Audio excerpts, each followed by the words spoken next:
Hello everyone and welcome to our fourth annual meeting.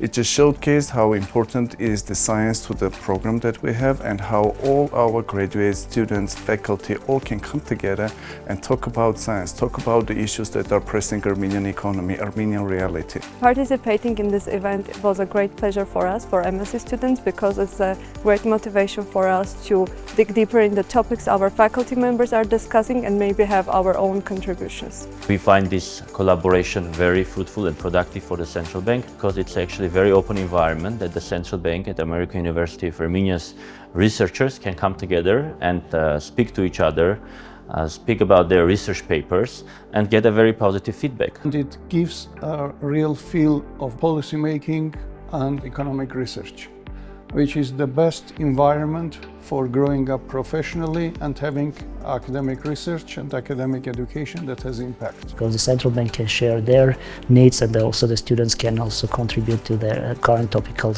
analysis. This should be very beneficial for all parties involved and hopefully for economic policy in Armenia into the future.